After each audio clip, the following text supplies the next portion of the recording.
Washington just went from breakout to NFL nightmare. Jayden Daniels is unlocking a terrifying new offense, and one shocking development could turn this team into a problem nobody is prepared to face.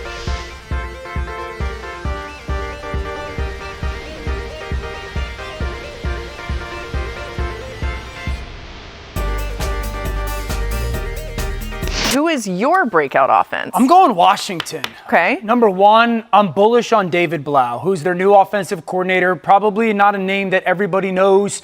He was a player up until recently. This is kind of the theme, Sean Mannion-ish. For 4 years in the NFL. So he's with Detroit at times, and then he's with Arizona, and then he's Washington. So, what's the offense going to look like? I'm expecting it to look a little bit, Drew Petzing, maybe Ben Johnson-ish, but I think on that under center, heavy run action. So I'm bullish on that. Two, putting Jayden under center and allowing some of the movement and the launch points change, impacting the game offensively or athletically from that position other than just quarterback run. And I'm higher on Antonio Williams, the third-round receiver they took out of Clemson. Yep. Terry McLaurin, I think, is going to get healthy, right? I like Antonio Williams. Chig Okonkwo, who they signed out of Tennessee, he led Tennessee in pass-catching receptions last year in yards. Led them. So I just think some of those maybe small, Rashad White, smaller additions, I think are going to be tremendously impactful. And I like putting the quarterback underneath and running that play-action system for a guy like Jayden Daniels.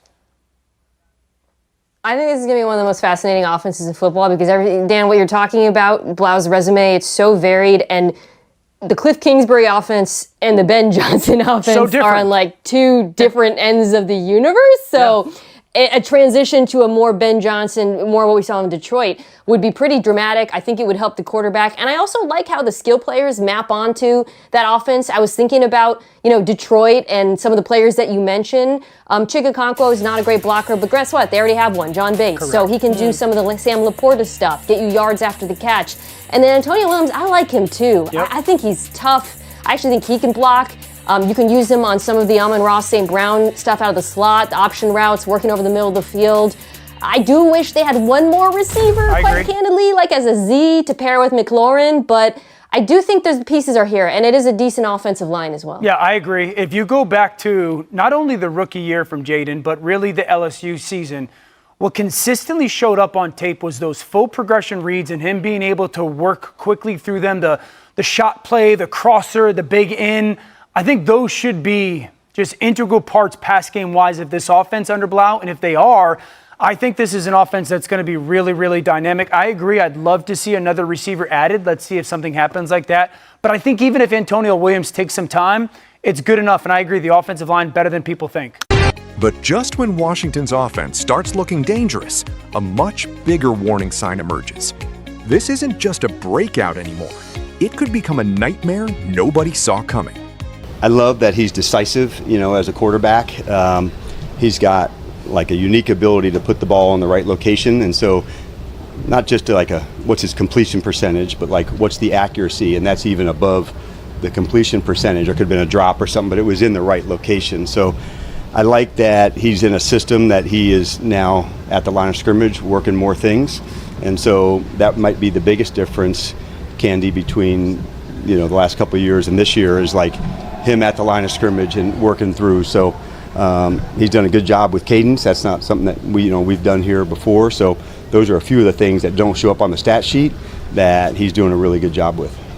And in terms of whether he plays, how much, or any of the starters, have you all had that conversation? Have you made a decision on that yet? No decision yet. But we'll go through today and then to tomorrow, and then we'll hit on to those after we see kind of the health of everybody and where we're at. But he's throwing a really good camp. I'm very pleased with what I've seen from him. New system, owning it, being in charge of it. So he's off to a hell of a start. Let's start with Caleb on. So he injured his knee in the joint practice. Not significant, but we are being smart in that spot.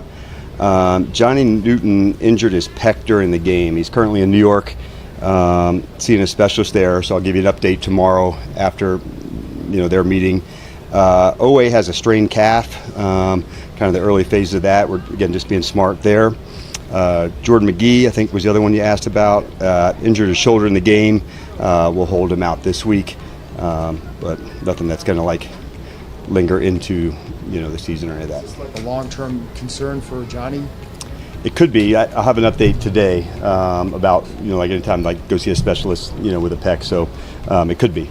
I think it's like I like the process that we're going through. And so in a game, you want, like 3 takeaways. Everybody's said that for a long time, but that doesn't always happen. Sometimes it's the offense doing a really good job taking care of it. But what I'm pleased about is they're staying true to the process. How many shots on the ball? Are we mindful to go take our shot? Are we getting a pass breakup when it's there?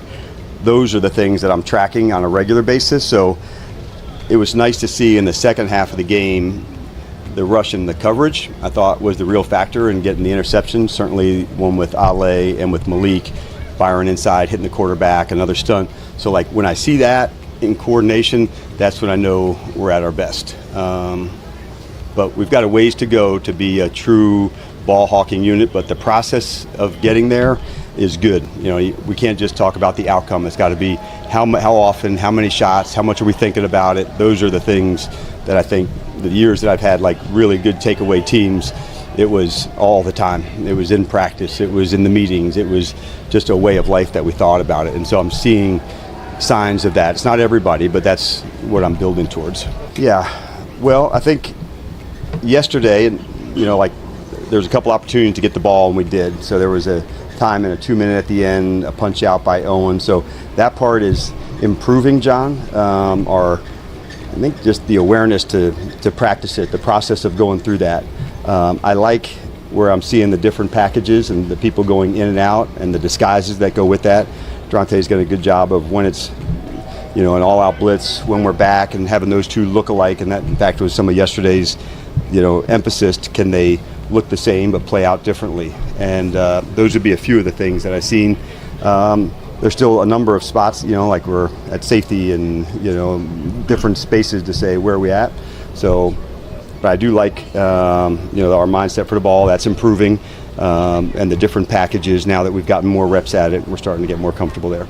Washington was supposed to be a breakout candidate, but after what's happening in training camp, that label may already be too small. Jayden Daniels is entering year 3 with a completely different offensive vision, and the most dangerous part is that Washington may finally be learning how to weaponize his arm without taking away his legs. David Blough is now calling the offense, and the plan is reportedly built around more motion, more under-center work, heavy run action, and constantly changing launch points. That sounds simple. It isn't. Because if Daniels can become comfortable manipulating defenses from under center while still threatening them with his athleticism, Washington suddenly becomes much harder to defend. And that is where this gets fascinating. But the quarterback is only one piece of this transformation, because Washington has quietly assembled skill players who could make this system even more dangerous. Look at the pieces. Terry McLaurin is expected to remain a major part of the passing attack. Chig Okonkwo gives Daniels a tight end who can move around the formation and create yards after the catch. And then there's Antonio Williams, the third-round receiver out of Clemson. He may be the wild card. Williams brings toughness, versatility, and the ability to work from the slot on option routes and concepts over the middle, exactly the type of role that can become devastating when defenses are already worried about Daniels and the run game. Washington also has John Bates, giving the offense flexibility when Okonkwo is deployed more aggressively as a receiver. And here's the controversial part. Washington may not even need a perfect receiver room. If the offensive line holds up, the run action forces linebackers forward, and Daniels gets clean reads, this offense can create explosive plays without needing to win every matchup outside. And that brings us to the quarterback, because the biggest change in Daniels may not show up in his box score at all. Dan Quinn has praised Daniels for being decisive, accurate, and increasingly in command of the offense. But listen closely to what matters. Daniels is working more at the line of scrimmage. He's handling cadence. He's processing information before the snap. He's learning to control the offense rather than simply react to it. That is a massive development, because completion percentage doesn't tell the whole story. A quarterback can miss statistically because of a drop while still putting the football exactly where it needs to go.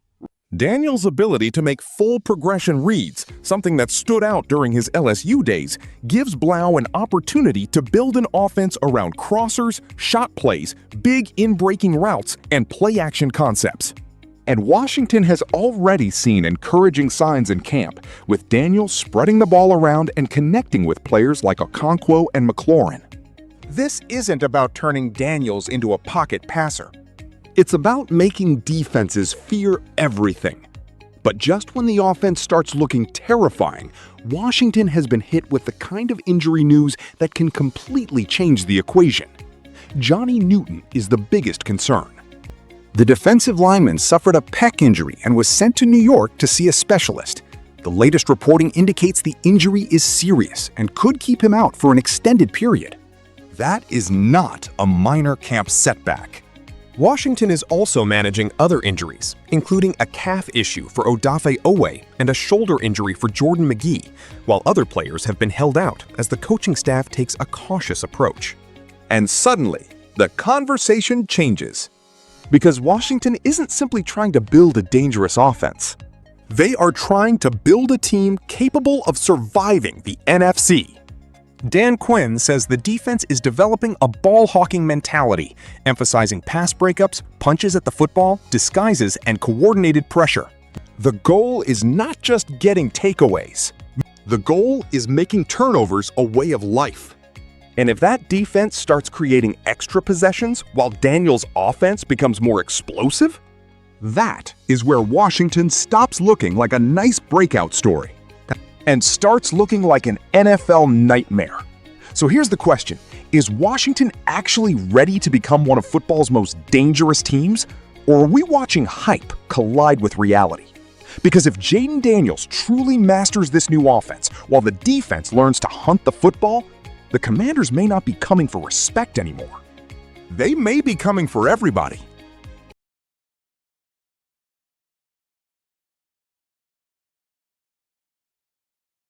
Yo, mic check 1 to 2, -1, -2.